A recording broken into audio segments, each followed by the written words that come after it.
A partir de agora, vocês irão ouvir fatos importantes da vida de um homem extraordinário que viveu por 50 anos na cidade de Campinas, Hércules Florence. Poucos sabem de suas invenções, mas entre elas está, por exemplo, a fotografia. Muito grande foi sua contribuição para esta cidade, que em 1832, quando chegou, chamava-se Vila de São Carlos e possuía apenas 10.000 habitantes. E para nos ajudar com esta história, vamos agora à casa de Carlos, fotógrafo profissional e professor de História da Fotografia, que tem como hobby sua própria profissão. E no momento fotografa uma reunião familiar em sua residência, seguido de perto por seu filho Juninho, que manifesta as mesmas tendências em relação à fotografia. Vamos, pessoal, vamos juntar, vamos! Se espremer, cabe todo mundo. Ô tio Zé, junta mais, senão o senhor vai ficar de fora. Prontinho? Vamos lá, todo mundo falando X. 1, 2, 3 e... X! Papai, deixa eu ver como ficou, deixa. Calma, filho, pra que tanta pressa? É que se a foto não ficou boa, a gente tira outra rapidinho. É, meu filho, você nasceu em uma época em que tudo tá bem mais fácil. Porque uma foto dessas nos tempos de Hércules... Nossa, papai, Hércules, aquele cara fortão, mas no tempo dele já existia a câmera fotográfica? Não, Juninho, não é o Hércules da mitologia grega, não. Me refiro a Hércules Florence, nascido em 1804 na França. 1804? Sim, e por volta de 1830 chegou a Campinas, que na época se chamava Vila de São Carlos. Caramba, Campinas tinha outro nome? Que legal! Iniciou-se então uma entusiasmada palestra entre Carlos e seu filho Juninho, que, curioso como toda criança, ouviu atento a tudo que seu pai falava sobre Hércules Florence. Vamos então pegar carona na fértil imaginação de Juninho e retornar no tempo, encontrando pessoalmente nosso protagonista sentado à sua escrivaninha, fazendo anotações sobre uma impressionante experiência. Fabriquei muito imperfeitamente em uma câmara escura, utilizando uma caixinha onde fiz um orifício. Ali introduzi uma lente que pertencera a um óculos. Dentro pus um pedaço de papel embebido de fraca dissolução de nitrato de prata, substância sugerida por um amigo boticário de nome Joaquim Correia de Melo. Acomodei esse aparelho numa cadeira em sala naturalmente escura.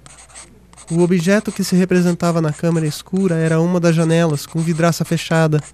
Viam-se os caixilhos, o teto de uma casa fronteira e parte do céu. Deixei-a lá durante 4 horas, e em seguida fui verificar, e retirado o papel, nele encontrei a janela fixamente representada. Estava aí, a primeira fotografia, 1832. 6 anos antes de Daguerre, na Europa, valer-se deste mesmo material e do inglês William Talbot, a quem se atribui mundialmente a impressão da primeira fotografia obtida pelo processo negativo-positivo. Bom, esse negócio de não reconhecer os pioneiros de certas invenções até parece moda. Assim foi com o 14 bis de Santos Dumont, com a transmissão radiofônica do padre Landel de Moura. Mas enfim, entre as explanações de nosso contemporâneo fotógrafo Carlos, surge subitamente uma interrogação de Juninho. Papai, quer dizer então que a partir daí ele começou a fazer fotos e se tornou um fotógrafo profissional igual você? Não, filhote. Hércules Florence foi um homem de muitos atributos e, acima de tudo, ele foi um grande inventor. Entre seus feitos está a poligrafia, o papel inimitável... Mas papai, ele vive e fica inventando as coisas? Bom, meu filho, o que eu sei é que em 1836 Hércules comprou uma tipografia, que nos dias de hoje seria o equivalente a uma gráfica, onde se imprime folhetos, revistas.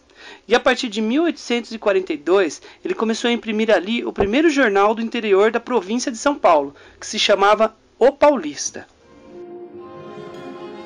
E recorrendo à imaginação do nosso pequeno Juninho, voltamos no tempo e nos situamos agora em frente à tipografia de Hércules. O ano é 1842. Ele conversa com seu amigo boticário, Joaquim Correia de Melo, que o ajudou a conceber a palavra fotografia. E o jornal O Paulista tem notícia quentinha. Extra, extra, extra! Vila de São Carlos possa se chamar Campinas! Extra, extra! Meu caro Hércules, muitas mudanças por aqui, não é? A vila mudando de nome e o senhor imprimindo o primeiro jornal? Sim, meu amigo. Fora a falta de reconhecimento e apoio aos meus inventos, tudo anda bem, sim. E é sempre com esta melancolia que Hércules Florence falava sobre seu não reconhecimento. Meu talento, minhas vigílias, meus pesares, minhas privações são estéreis para os outros. Estou certo de que, se estivesse em Paris, um único de meus descobrimentos poderia, talvez, suavizar minha sorte, ser útil à sociedade. Lá, talvez não faltassem pessoas que me ouviriam, me adivinhariam, me protegeriam. Aqui, porém... E assim passava seus dias, meses e anos, sem o apoio de alguém que pudesse fazer de seus inventos fatos reconhecidos pelo mundo afora, diferente de Daguerre e outros contemporâneos seus, que obtinham apoio da sociedade e do governo. Mas mesmo imerso em lamentos, Hércules seguia suas pesquisas e estudos, sempre cheio de planos, como podemos acompanhar agora, em um diálogo com sua esposa enquanto tomam um chá na intimidade de seu lar. Mais chá, meu querido? Sim, por favor.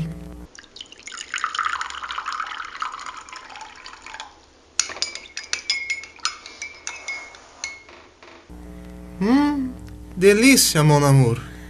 Estive pensando... Agora que retornei da Suíça com atualizados conhecimentos no campo da pedagogia, podíamos pôr em prática aquele projeto da escola. Oui, sim! Colégio Florence. Eu farei o desenho do prédio, darei aulas de desenho e cuidarei das atividades administrativas. Oui! E assim, em 3 de novembro de 1863, em instalações provisórias, é fundado o Colégio Florence, destinado à educação feminina. 2 anos mais tarde, é construído um prédio próprio na rua José Paulino, desenhado pelo próprio Hércules Florence. E o colégio está até hoje lá, papai? Pergunta ao curioso Juninho ao seu pai. Não, meu filho. Depois de 25 anos funcionando em Campinas, o colégio foi transferido para Jundiaí, tentando escapar da febre amarela que atacava a cidade. Nossa, mas conta mais, papai. Você não cansa não, Juninho? Ai. Vamos fazer o seguinte. Quer mesmo saber mais sobre Hércules Florence? Quero sim. Então vamos até o quarto do papai, que lá eu tenho guardado umas fitas cassete antigas, onde em uma delas eu gravei uma entrevista que a trineta de Hércules, a senhora Teresa Cristina Florence, deu a um programa de rádio chamado Cultura no Ar. Nele você poderá ter mais informações dadas por uma pessoa que faz parte da família dele. Caracas, meu! Então vamos, papai, vamos! Juninho sai em disparada para o quarto do pai, que vai ao seu encalço. Chegando em seu quarto, Carlos abre uma caixa de papelão onde contém inúmeras fitas cassetes. Pega uma delas e a introduz no antigo aparelho de som, que hoje funciona mais como peça de decoração. Seu curioso filho apenas espera ansioso, de orelhas em pé. Preparado, senhor Curiosidade? Vai, papai, aperta o play logo. Vamos lá.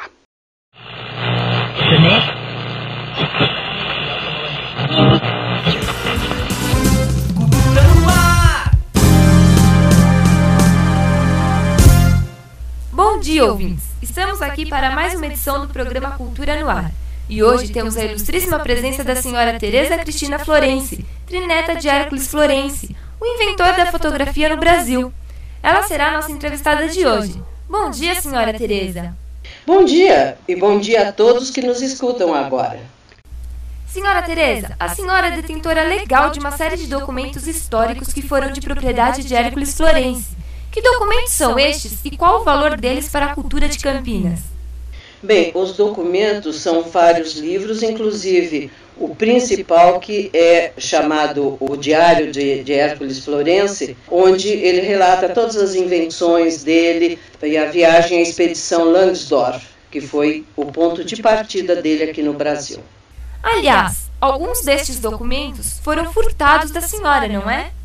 Sim, vários deles foram furtados, que foram até fotografias feitas dos diplomas e dos rótulos de garrafa que ele havia desenhado. A data de todos esses documentos aí era de 1832. Então, essas fotografias têm um valor imenso. Portanto, se você ouvinte souber do paradeiro de algum destes documentos, por favor, denuncie a polícia, ligue aqui para a rádio, faça alguma coisa, porque estes documentos dizem respeito ao patrimônio cultural e histórico da cidade de Campinas, e não é brincadeira. Mas olha só, antes desta entrevista pesquisei bastante na internet sobre o assunto e encontrei muitas informações, todas referentes à vida pública de Hércules, seus trabalhos, suas pesquisas e seus inventos. Mas a senhora, como trineta dele, tem algo interessante sobre a vida familiar, privada de Hércules. Seus pais, seus avós, o que contavam sobre ele? Bom, nas reuniões familiares sempre havia algum assunto referente ao Hércules. O que eu posso assim lembrar e falar rapidamente foi como ele conheceu a Maria Angélica, que depois vinha a ser a mulher dele, e que era filha de Álvares Machado, que era um importante médico e político da época aqui em Campinas. O encontro deles foi de amor à primeira vista, só que ele estava em preparativos para a expedição, então ele não podia levar à frente o namoro, só depois na volta dele. Nesse meio de tempo, ela foi pedida em casamento por um outro apaixonado, mas ela deu como resposta que ela não poderia se casar com outra pessoa que não fosse o senhor Florence. E o que nós temos na cidade de Campinas em homenagem a Hércules Florence?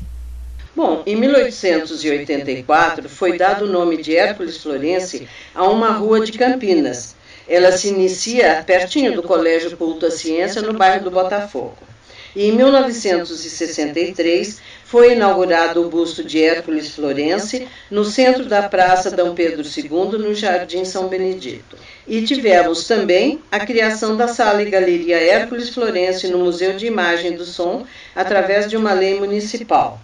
Bom, infelizmente nossa entrevista chegou ao fim, e eu queria agradecer imensamente a presença da Dona Teresa e dizer que foi uma grande honra em tê-la aqui conosco. Sou eu quem agradece a oportunidade de falar para este seleto grupo de ouvintes que acompanham o seu programa, e eu sou um deles. Muito obrigada e bom dia a todos. Um bom dia, senhora Teresa. E agora vamos aos comerciais e dentro de um minutinho retornamos para mais um Cultura no Ar. Satisfeito, meu filho?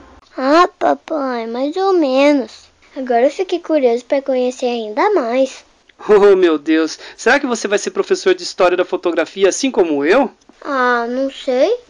Vamos voltar lá para a sala que o pessoal já deve ter notado nossa falta. Mais tarde você entra na internet, procura e aprende mais um pouquinho, tá bem? Tá bem, papai. E desta maneira, esta história de vida se perpetua, passando de geração a geração.